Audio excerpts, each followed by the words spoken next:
Llegó el momento de la entrevista estelar en Habla Caracas. Vecinas y vecinos de toda Venezuela que siguen este espacio Habla Caracas, que llega a ustedes por cortesía de Radio Fe y Alegría 1390M, 105.7 FM y por radiocomunidad.com, www.radiocomunidad.com. Nos complace mucho darles la bienvenida a nuestra entrevista estelar de hoy, que tiene un carácter muy especial. En vez de ser de 7:30 a 8 de la mañana, es de entre 7 y 8, porque hoy tenemos un buen número de participantes, de invitados, de interlocutores. Durante esta semana hemos estado conmemorando la realización de esa movilización ciudadana el 31 de marzo del año 2001 contra el decreto 1011 y a favor de la propuesta de la Asamblea Nacional de Educación de una ley orgánica de educación. El primer día, el lunes, estuvimos con Leonardo Carvajal. Leonardo nos dio todo el marco de qué ocurría en aquel momento en Venezuela, qué ocurría, los dos movimientos que conforman esto que sería el grupo que organizó el evento al que estamos dedicados el 31 de marzo. Nos hablaba Leonardo de esa alianza de asociaciones sin fines de lucro, de ONGs, que propuso, que tenía una propuesta de ley orgánica de educación, y nos habló luego de la aprobación por parte del Ejecutivo del decreto 1011, lo que dinamizó a muchas sociedades de padres y representantes. Y ese proceso de concertación, de alianza, de articulación, se va dando alrededor de días, como la movilización para entregar el proyecto de ley orgánica de educación ante la Asamblea Nacional y también ante el Ministerio de Educación. Eso fue un viernes 19 de enero. Luego recorrimos el lunes y el martes 4 y 5 de febrero, cuando se entregaron las adhesiones a la demanda que había sido introducida contra el decreto 1011 por Jaime Manso, a saber, presidente de la Federación Venezolana de Maestros para aquel momento. Y luego ya desembocamos en el 31 de marzo y en su significación. El día martes pudimos conversar con Félix Guinán, miembro de ese movimiento, del movimiento Nulidad 1011, para ese momento presidente de la Sociedad de Padres y Representantes del San José de Tarbes de la Florida, y quien nos contó cómo se desarrolló el proceso organizativo para el 31 de marzo. Y para profundizar en qué ocurrió allí en Chacaíto, donde por primera vez más de 10.000 personas se reunían para rechazar una política oficial, una política gubernamental, en este caso el decreto 1011, y para promover, para proponer, para actuar en positivo un proyecto de ley orgánica de educación. Hoy vamos a hablar con activistas de ese movimiento, con Nulidad 1011, que estuvieron allí, que estuvieron involucrados y que, bueno, afortunadamente para la sociedad civil venezolana se han mantenido muy activos en el tema educativo. Son las 7 de la mañana y 15 minutos, momento apropiado para comenzar nuestra entrevista estelar, invitándoles a participar a través del 0414-237-5007, 237-5007, vía mensajes de texto, vía mensajes de WhatsApp, y tenemos, por supuesto, el 242-0079, que es nuestro punto de contacto telefónico para todas y para todos ustedes. Hoy tenemos el gusto de compartir con el ingeniero Jaime Gallardo, que en ese momento era de la Sociedad de Padres y Representantes del Colegio Santiago de León de Caracas, con Lila Vega, médico pediatra, que estaba en el instituto, en el IDEA, en el Peñón, en el Instituto del Peñón, con Mora Jean, no recuerdo, Morita, tú me dirás, yo creo que estabas en el preescolar de tu nieta o algo así, y tenemos a Fifi Pantin de la Asamblea de Educación. Comencemos por ti, Lila, buenos días, ¿cómo estás? Hola, un gusto estar con todo este grupo de gente tan querida. Gracias por esta oportunidad de compartir. Lila, hablemos de finales del año 2000. Se aprueba, creo que el 20 de octubre, aparece publicado en Gaceta este decreto promovido por Marian Hanson y aprobado por el ministro Aristóbulo Isturiz, y que movilizó a los padres y representantes. ¿Dónde estabas tú? ¿Quién eras tú en ese momento, Lila? Sí, yo era una mamá, recién había enviudado, tenía 2 niñas y estaban en institutos educacionales asociados, y soy médico, nunca me había ocupado de temas de activismo ciudadano, y en esa situación tampoco estaba como muy pendiente de esas cosas, pero leí lo del decreto y empecé a ver lo que podía estar pasando en educación con niños de 7 y 10 años. Y una amiga, una vecina, me invita a una reunión en casa de una amiga, de Eugenia. Y me pareció tan razonable la manera de plantear las actuaciones, es decir, cómo fluir y cambiar lo que estaba pasando desde el poder, y me quedé. Y recuerdo que el 31 de marzo mi trabajo era debajo de la tarima, ni siquiera detrás de la tarima, debajo de la tarima, tomando los nombres de las personas que asistieron y que deseaban participar. La persona que me hizo la última llamada para incorporarme fue justamente Mora Jean. Yo había participado, había escrito, me había movido mucho con este tema con esta reunión, me había parecido que era interesante, que eran interesantes sus planteamientos, y luego recibo una llamada de Mora, y Mora me dice, sí, ¿por qué no te vienes con nosotros y participas en una actividad que vamos a tener? Y así comenzó, y me quedé enganchada en este ámbito tan bonito de tratar de cambiar lo público, especialmente en el ámbito educativo, que para mí es especialmente relevante e importante. Hoy en día tus hijas ya son profesionales universitarios, Lila. Sí, señor, mi hija, sí, no sé si es alguna alusión de cómo sigo siendo parte de la red de madres, padres y representantes. Bueno, me han dicho que has promovido sí, Lila ya es una periodista. Que has promovido, Lila, el cambio del nombre de la red, que se llame la red Queremos Ser Abuelos. Sí, porque todavía no se ha concretado, pero sí queremos, sí queremos. Sí, tengo una hija que es periodista y otra que es médico, y afortunadamente aprendí también el ámbito de la participación en las escuelas. Yo no participaba en la escuela de mis hijas en ese momento, y aprendí los beneficios de eso, de cómo involucrarme, de cómo cambiar el panorama de la escuela también. Entonces, para mí ha sido una experiencia de solo sumar. Ha sido una experiencia fantástica desde el punto de vista de ciudadanía y de educación.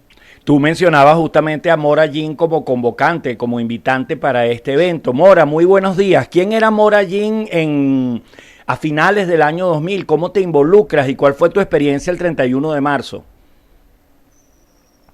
Buenos días a todos. Gracias, Elías, por esta invitación, que de verdad me encanta, el grupo me encanta poder compartir con todos ustedes. Yo estaba al frente de lo que era la proyección social de Institutos Educacionales Asociados del Colegio El Peñón en ese momento. Y cuando sale la promulgación en Gaceta del decreto, prácticamente ahí mismo recibí una llamada para la invitación de esa reunión de la que habla Lila, y pues como ya a Elías Santana lo conocía desde mucho antes, trabajando en la escuela de vecinos y todo eso, pues ya eso me dio un espaldarazo y una garantía de seriedad, y fui a la reunión, y a partir de ese momento pues fui una más del grupo que se integró a este movimiento que se generó en ese momento, y que después pues fue tomando muchísimo cuerpo.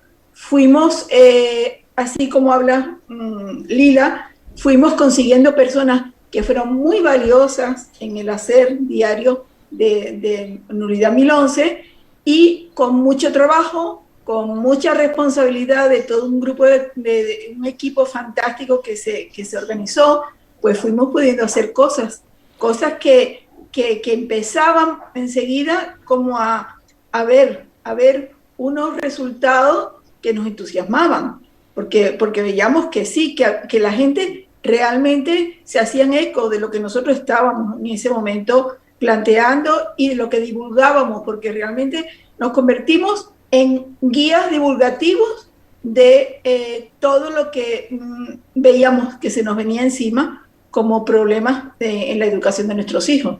Ya yo no tenía hijas en edad de colegio, pero ya yo veía, pues, eso, que mis nietos iban a tener un futuro muy incierto en ese sentido. Entonces, así fue mi comienzo en Nulidad 1011, y además no iba sola, iba con mi marido, y él también estuvo muy activo. ¿Cómo no? Claro que sí. Bueno, a todas las reuniones semanales donde pues nos repartíamos tareas, compartíamos mucho, teníamos discusiones muy activas y muy positivas en cuanto al tema, inclusive con invitados de fuera del grupo de Nulidad 1011, y así fuimos preparándonos.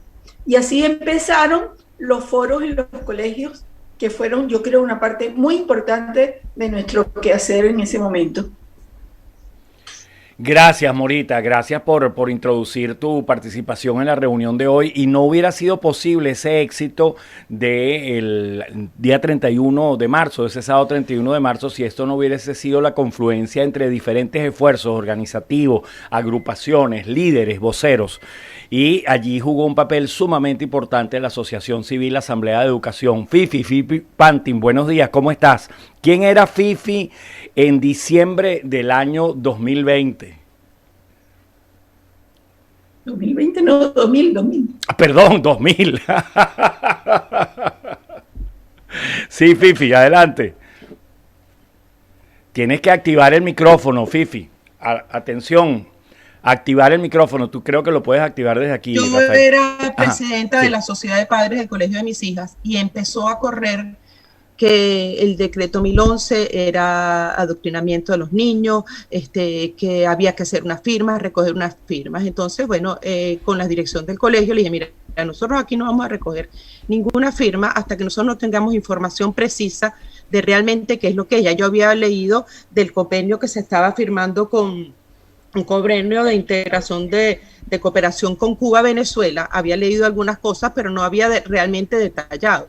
En ese convenio había asuntos de salud, asuntos de educación, asuntos de economía, etcétera, ¿no? Entonces, ahí habían 8 puntos que eran bastante importantes, porque era un convenio con Cuba que realmente lo que tenía que ver, o sea, era todo recibir de Cuba, y como si en Venezuela no hubiesen docentes, no hubiesen doctores en educación, ¿no? Entonces ya eso sonaba un poco así. Después aparece el 20 de octubre, sale el decreto 1011, que la viceministra Marian Hanson se lo entregó al ministro, y el ministro lo firmó violando todo el debido proceso. Era nombrar supervisores itinerantes que no tenían ninguna formación ni ninguna cadena en el mundo de la educación, ¿no? Entonces, bueno, yo le dije, bueno, vamos a invitar al doctor Carvajal al colegio para escuchar y ver bien, y después empezaremos a pensar si el colegio va a recoger firmas, de qué manera se va a hacer, porque no, o sea, yo sentía un poco el miedo de que de repente nos estuviesen usando a recoger una firma sin saber para qué lo estábamos haciendo.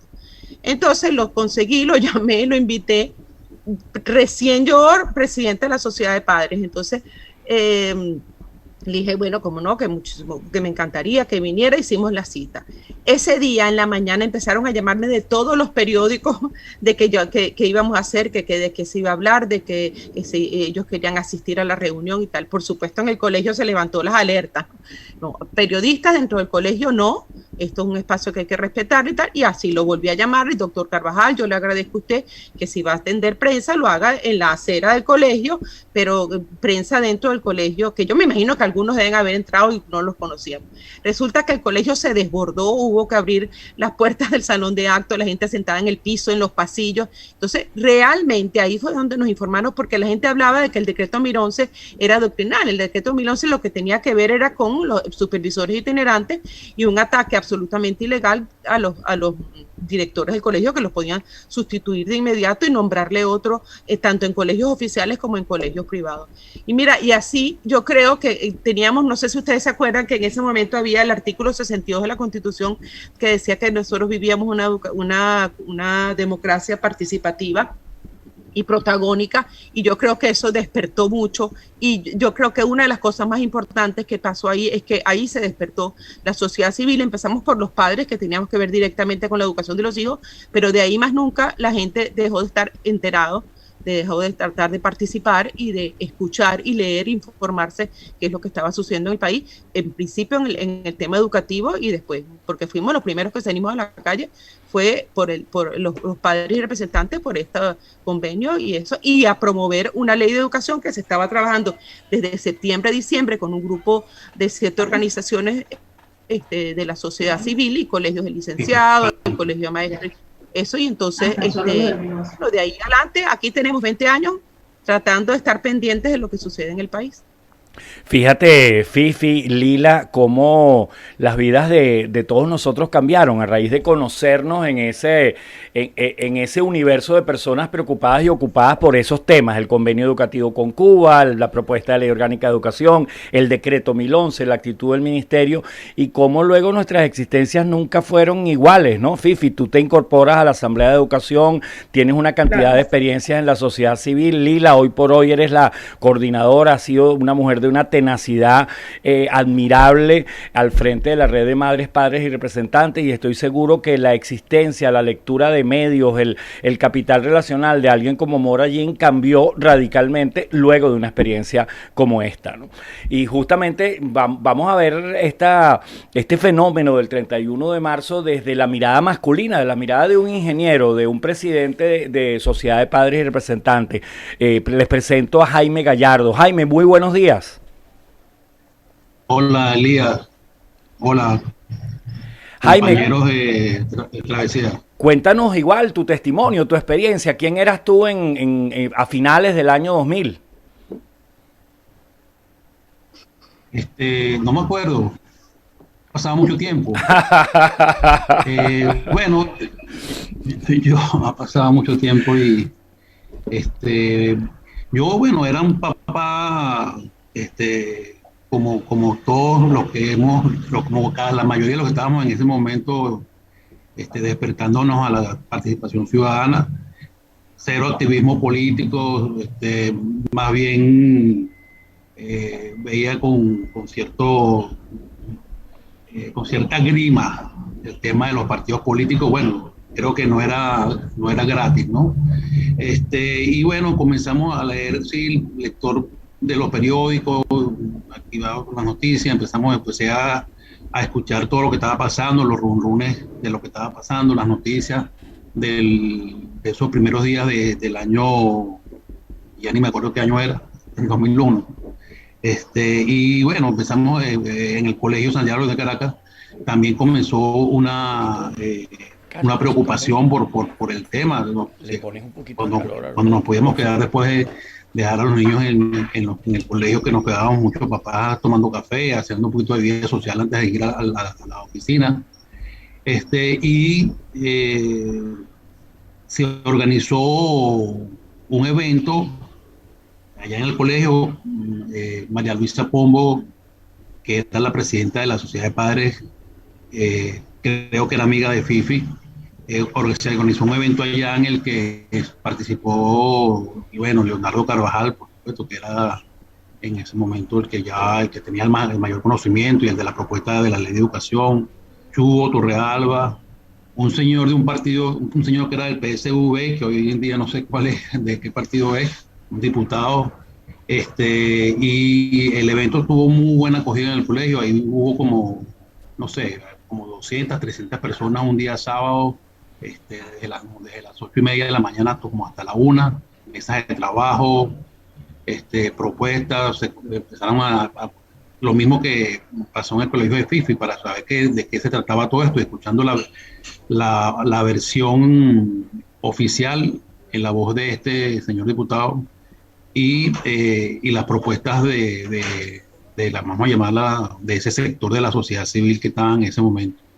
Luego de allí comencé a participar en las reuniones en un lugar que llaman La Plataforma, donde nos reuníamos una vez a la semana a discutir, a idear nuevas acciones e iniciativas que nos llevaron hasta el 31 de marzo, en la Plaza Brión de Chacaíto como lugar central del evento, y después creo que en 14 otras ciudades y pueblos del país, siendo esa pues la primera manifestación masiva de protesta y de propuestas contra lo que el gobierno en ese momento pretendía hacer, y que, como bien dice Leonardo Carvajal, parece que se salió por la suya. Gracias Jaime. Creo, Ah, Jaime, Elías. creo que el diputado era José Luis Farías para ese momento del movimiento Quinta República. Sí. Sí, Sí, José Luis Farías, sí, exactamente, sí. Sí. Ujú. Lila, ¿qué ocurre con el decreto 1011 a partir de la entrega de las firmas? Ya se habían entregado las adhesiones a la demanda introducida por la Federación Venezolana de Maestros, la demanda de nulidad en el Tribunal Supremo de Justicia. ¿Y qué pasa? ¿Qué transcurre en el resto de ese año para que podamos llegar a diciembre justamente del año 2001 cuando se produce la decisión del Tribunal Supremo de Justicia? Sí, ese año fue un año de mucha actividad, de mucha información, de reuniones en las escuelas, de activismo de calle, discusiones y además un momento de integración de otros distintos movimientos, de otras distintas organizaciones. Es decir, FIFI no estaba en la red de padres, estaba en la Asamblea de Educación, pero nos vinculamos con la Asamblea de Educación, nos vinculamos con toda una serie de organizaciones y hubo un espacio de articulación. Y ese año lo dedicamos a hablar del decreto 1011 porque el decreto 1011 era ilegal e inconstitucional. Y cada vez que hacíamos una rueda de prensa, recuerdo que la pregunta era, ¿pero ustedes creen que les van a hacer caso? Bueno, mira, el expediente hay que llenarlo, la tarea hay que hacerlo, hay un camino que hay que recorrer para eventualmente tener una decisión. Y recuerdo el día que sale publicada la decisión del TSJ sobre esta solicitud que se había hecho de nulidad del decreto. Y en una primera lectura no fue aprobada la nulidad, no se anuló el decreto 1011, pero se enmendó la plana. Cuando lo leímos con profundidad, con atención, los aspectos ilegales e inconstitucionales habían sido modificados. Entonces, entendimos que ese había sido un triunfo, es decir, tal vez no había sido anulado el decreto 1011, pero todo lo que lo hacía ilegal e inconstitucional había sido modificado. Y ese fue un éxito tremendo porque fue un estilo de lucha, fue un estilo de trabajo ciudadano, sin violencia, en el marco de la ley, convenciendo a los demás ciudadanos y presentando argumentos. Me parece que fue toda una iniciativa extraordinaria. Y de ahí salimos con la convicción de que podíamos cambiar las cosas, de que podíamos trabajar y en algo podíamos modificar lo que estaba sucediendo. Tal vez la sentencia final de Jaime en que se salió con la suya, pero no le ha sido fácil salirse con la suya. No se ha salido con la suya tan rápido como le hubiera gustado. Y creo que las consecuencias además han sido catastróficas para nuestro sistema educativo, pero no ha sido sin oposición racional que han sucedido las cosas que han pasado y eso nos ha dejado una ganancia desde el punto de vista de ciudadanía. Obviamente hay mucho más que tenemos que hacer, que nos toca hacer, pero yo sí saco un balance positivo de esto.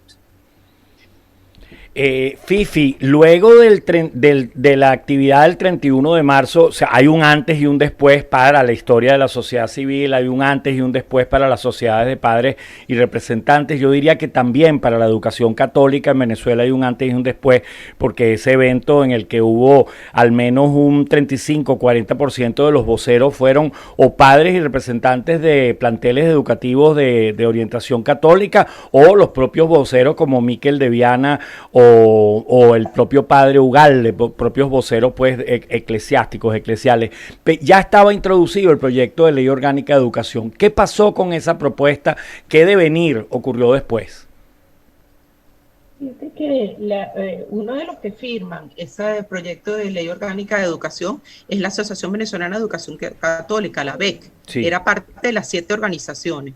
Entonces, bueno, ese año fue de verdad duro el trabajo porque estuvimos desde el mes de enero hasta el mes de junio teniendo debates, como dice Jaime, en distintos colegios con José Luis Farías, casi siempre José Luis Farías, en alguno apareció, ¿se acuerdan? ¿Cómo se llamaba?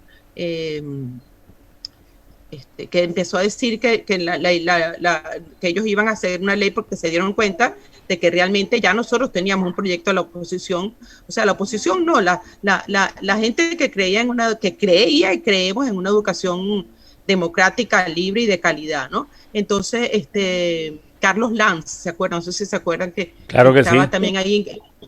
Sí, en muchos de los foros. Entonces fue un trabajo, pero fue un trabajo muy respetuoso. Fuimos hasta Washington a hacer la propuesta. José Luis Farías también fue invitado al Windsor Center. Y entonces estuvimos como, discutiendo, y cuando nos dimos cuenta en un momento dijimos, bueno, pero vamos a tratar de hacer una ley común, una ley que tuviese de lo nuestro. Obviamente nosotros no teníamos el poder que tenía la ley que estaba en ese momento representando José Luis Farías. Entonces llegamos conversando con él, y tanto que nos veíamos en todos los foros, porque eran foros a veces hasta 2 y 3 foros diarios, más programas, más televisión, radio, etcétera. Dijimos, bueno, ¿por qué no nos podemos sentar y tratar de ver qué tenemos en común, qué no hay en común? Ambos somos educadores, ambos, supuestamente, porque era él con Ana Duarte, su asistente, y nosotros con Asamblea de Educación y la participación de todas las otras organizaciones en distintos foros, pero nos sentamos y dijimos, bueno, vamos a ver.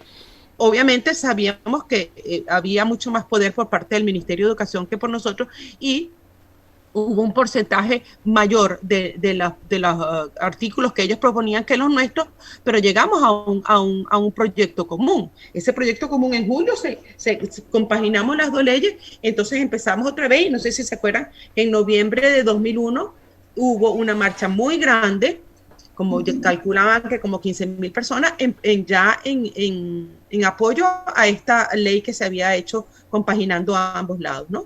Y mira, como dice Lila, sí hicimos, sí trabajamos, sí propusimos, y tardó 9 años en aprobarse una nueva ley de educación. O sea que nuestro trabajo de frenarla y de encajarla dentro de la Constitución, dentro de las leyes, dentro del respeto al proceso de educación, al respeto a los docentes, el respeto a una educación democrática y de calidad. Y bueno, algo hicimos, porque 9 años para que después sí la aprobaron sin el apoyo, sin la consulta de más nadie, pero bueno, 9 años es importante, ¿no? El trabajo.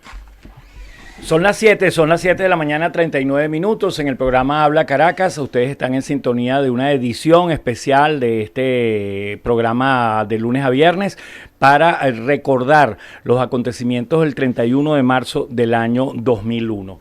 Mañana, viernes, vamos a continuar con este ciclo. Mañana vamos a tener la lectura que hace un abogado y politólogo que fue director de la Escuela de Ciencias Políticas de la Universidad Central de Venezuela y de su Instituto de Investigaciones. Me refiero al profesor Luis Salamanca de la UCB, y él va a darle una lectura a todo esto que hemos venido conversando desde la mirada de la politología, de la sociología política. Y el lunes tendremos la conversación con Mariano Herrera. Le aprovecho para reiterarles nuestras disculpas. Ayer estuvimos indispuestos y no pudimos llevar adelante el programa de manera apropiada, así que el próximo lunes tendremos a Mariano Herrera para continuar con esta conversación. A partir de ese año 2001, ya Fifi decía, bueno, esta fue como la primera gran manifestación. Recuerdo que se hablaba de más de 10.500 personas que asistieron. Por cierto, quiero abrir un paréntesis porque hay una denominación que fue muy utilizada en la jerga cotidiana del presidente Hugo Chávez, que nació ese día en horas de la tarde. Hugo Chávez estaba presidiendo un acto en el Centro Simón Bolívar, en la plaza allí abierta del Centro Simón Bolívar, con reservistas de las Fuerzas Armadas, y el acto tenía muy poca concurrencia, muy poca asistencia, unas 1.500 personas.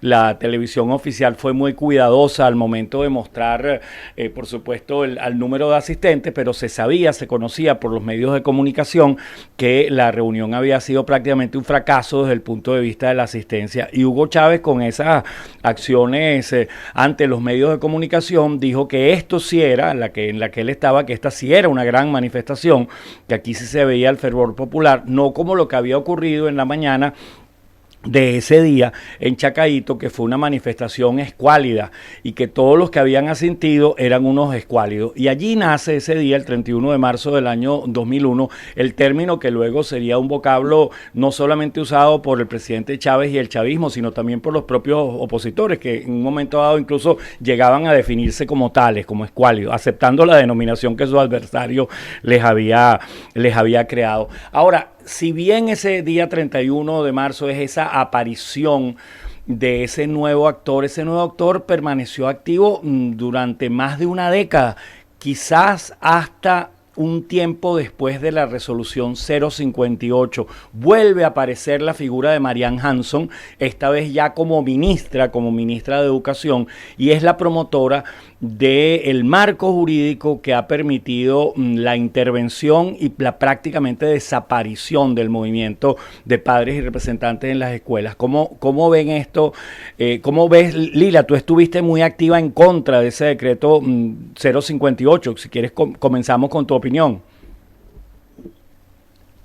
Sí, ese decreto primero fue hecho sin la consulta debida, es decir, la red de madres, padres y representantes específicamente, pero también muchas otras organizaciones de la sociedad civil tenían derecho a participar en una consulta y en la elaboración de cualquier instrumento de esa naturaleza. Y una vez elaborado, la red de madres, padres y representantes tenía que ser consultado directamente sobre ese documento. Es decir, nosotros específicamente nos inscribimos, llevamos nuestra carpetica al piso 7, creo que era de comunidades educativas, y nos registramos como una organización que está interesada en ser consultada sobre este tipo de temas.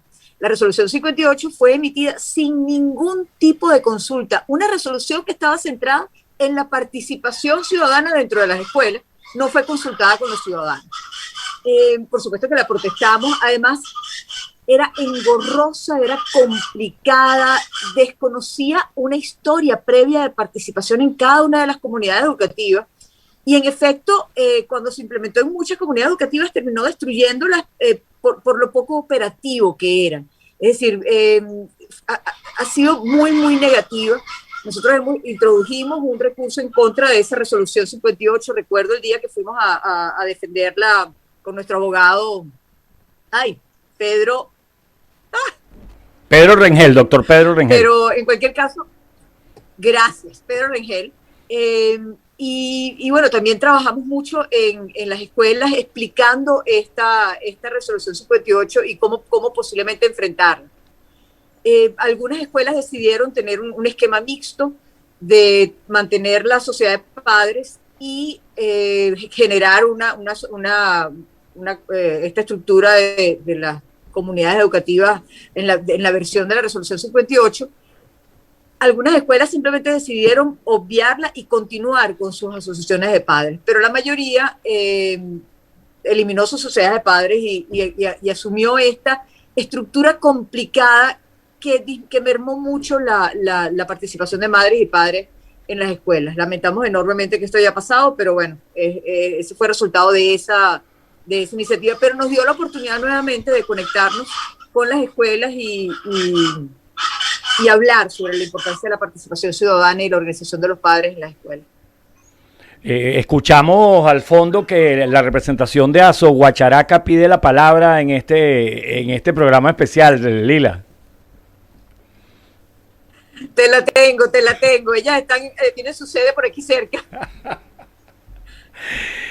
Jaime, ¿qué mirada le das a esa resolución 058 y al efecto que ha tenido en ese movimiento tremendo que se desarrolló? Prácticamente no hubo una ciudad intermedia, pequeña o grande venezolana en donde desde el comienzo, porque hay que recordar que en la tarima del día 31 de marzo había el backing, la escenografía, era un gran mapa de Venezuela con una escalera inmensa y allí una joven hija de uno de los miembros del movimiento Nulidad 1011, la hija de Ana Black, Victoria, se encaramaba y colocaba un distintivo de las ciudades que por aquellos incipientes teléfonos celulares se iban reportando, y recordábamos con Leonardo Carvajal que pasaban de 20, que casi llegaban a 30 las ciudades en las que hubo concentraciones de diferentes dimensiones, y eso se mantuvo, Jaime, durante mucho tiempo, esa capacidad de reacción de la sociedad de padres y representantes.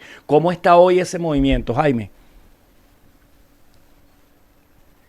Bueno, la verdad es que no tengo muchos elementos, Jaime, propios, personales. Jaime, Dígame. discúlpanos, es que, Dígame. sabes, estamos utilizando el Zoom gratuito.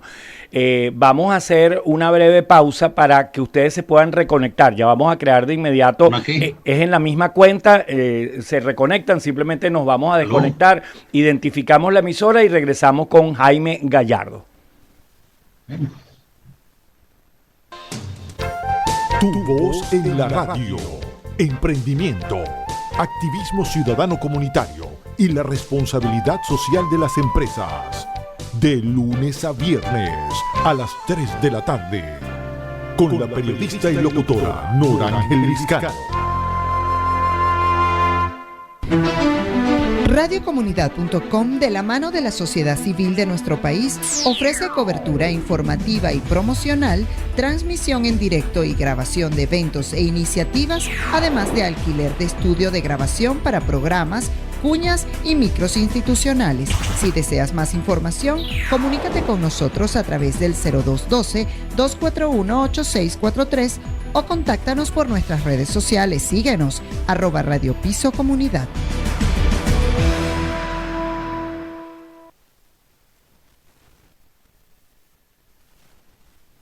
Escucha todos los días los guardatitulares en la voz del periodista Andrés Canizales, quien desde Barquisimeto te ofrece las noticias más destacadas del estado Lara y el país. Los guardatitulares por radiocomunidad.com. ¿Quieres ser aliado de radiocomunidad.com, potenciar tu marca o emprendimiento con nosotros? Te ofrecemos campañas publicitarias a través de cuñas en nuestra programación, presencia en nuestras redes sociales, transmisión de micros rotativos y publicitarios.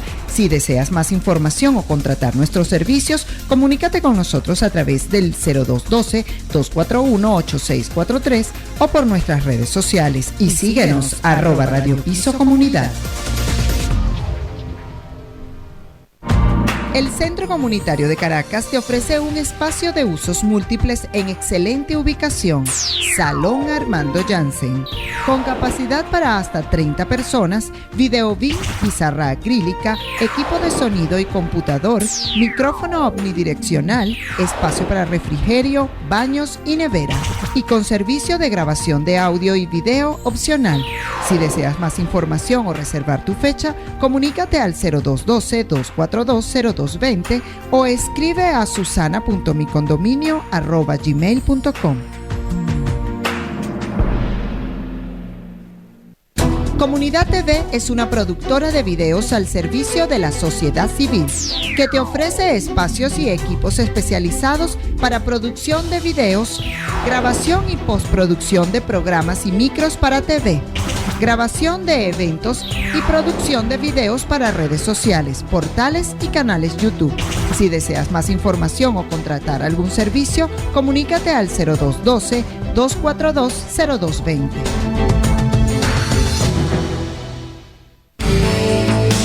Todos los jueves a las 11 de la mañana tienes una invitación a conocer y comentar todo lo que acontece en la gestión del ambiente y los desechos, con entrevistas a quienes construyen el desarrollo sustentable de nuestro país, a través de la economía circular, con la conducción de Neri Sánchez, una apasionada y experta en la materia. Residuos limpios en la radio. Escúchalo por radiocomunidad.com. Horizontes, dos perspectivas, una sola realidad. Este próximo 22 de abril, Luis Vicente León, presidente de Data Análisis, presentará un balance del entorno económico, político y social de Venezuela 2021. Lo acompañará el humorista y politólogo Laureano Márquez, quien traducirá todo desde el humor. Para mayor información, contáctanos al WhatsApp 0424-250-7633 o escribir al correo electrónico eventos@dataanalysis.com.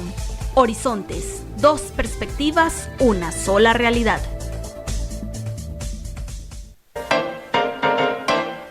Radiocomunidad.com te invita a escuchar Monitor de los Derechos Humanos, Criminología de Masas y Derecho Penal Internacional, Democidios, genocidios y politicidios, cómo ocurren y cómo se pueden prevenir. Monitor de los Derechos Humanos, los jueves a las 4 de la tarde, conducido por Fernando Fernández por radiocomunidad.com.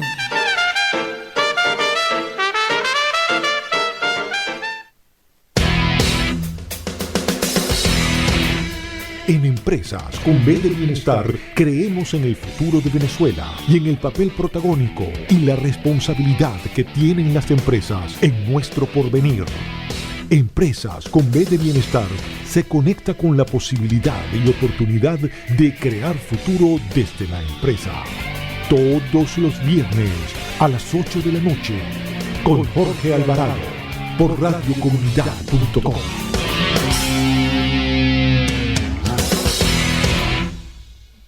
7 de la mañana, 52 minutos en este programa especial de Habla Caracas dedicado a los acontecimientos del 31 de marzo del año 2001. Hemos conocido a quienes fueron algunos de los promotores, de los actores de este evento, de esta iniciativa. ¿Qué ocurrió después del 31 de marzo? ¿Cuál fue la situación con el proyecto, con la propuesta de ley orgánica de educación?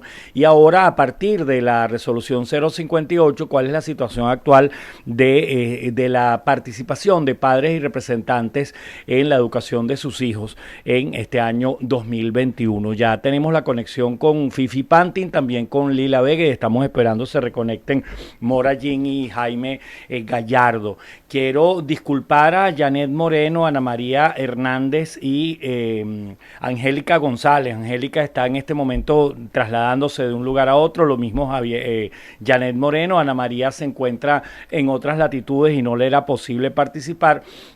Y tenemos muy pendiente en otras circunstancias poder también tener a otras visiones de quienes participaron y promovieron estos acontecimientos, pero especialmente disculparlas a ellas que querían estar, que querían compartir en una circunstancia como esta. Ya tenemos al ingeniero Jaime Gallardo. Jaime, habías quedado en el ejercicio del derecho de palabra, cuéntanos. Bueno, te decía que ya, bueno, ¿cómo está ese movimiento de padres hoy día? No, bueno, ya hace tiempo que no mis hijos salieron del colegio ya hace muchos años, y a partir de allí pues perdí la posibilidad de estar en ese entonces. Incluso ya cuando el decreto 058 se emitió, ya yo estaba fuera de esas líderes. Y lo que he visto con preocupación, y es parte de la reflexión, es que por muchísimas otras razones, pues el movimiento de padres perdió fuerza, ¿no?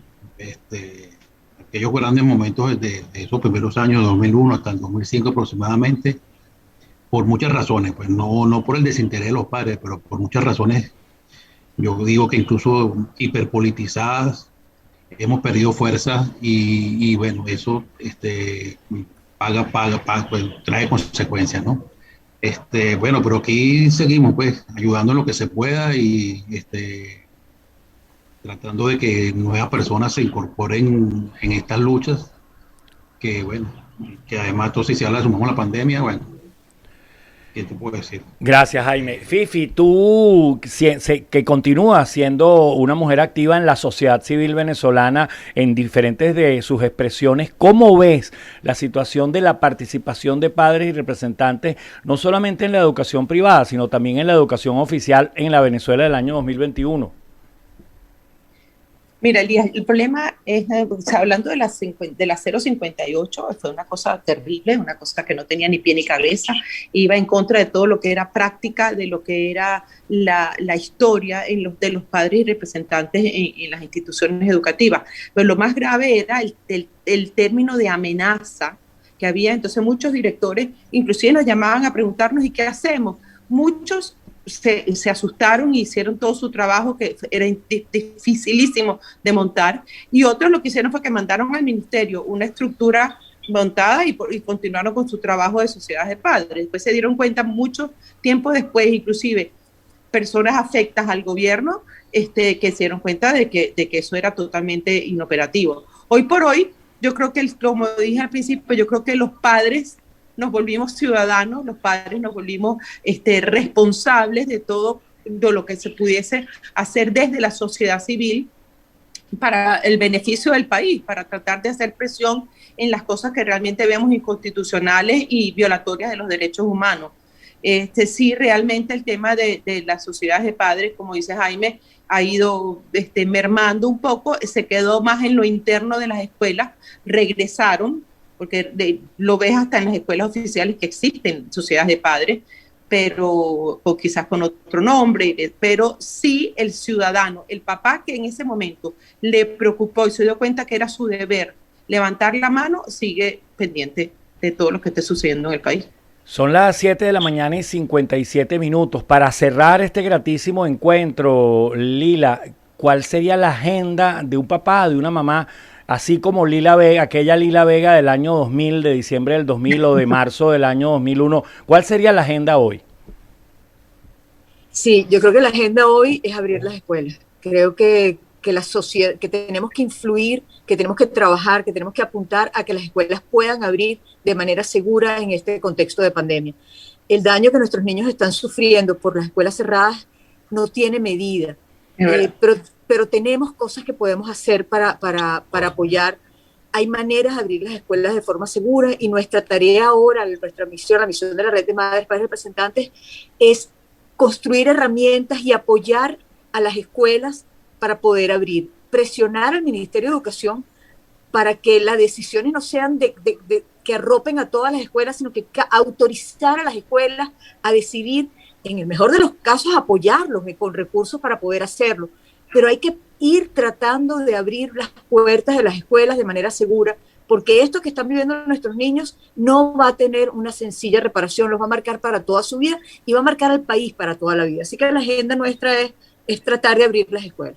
Lila, y tú como médico, perdona que te interrumpa, pero tú como médico, ¿no piensas que es muy importante el tema de que el personal docente se pueda vacunar para ingresar ya el año 2000, el año escolar 21-22 con los docentes vacunados y seguir, por supuesto, todas las medidas de bioseguridad en las escuelas? Pero obviamente el niño tiene que estar en la escuela, los papás no son docentes, los niños tienen que ir a la escuela, tienen que estar motivados dentro de la escuela, aparte de la parte social que es tan importante, la interacción de los niños, la interacción con los docentes, entre ellos, es importantísima, pero yo creo que más importante en este momento es que de aquí a septiembre el personal docente esté vacunado para que vaya con mayor seguridad y mayor tranquilidad a la aula.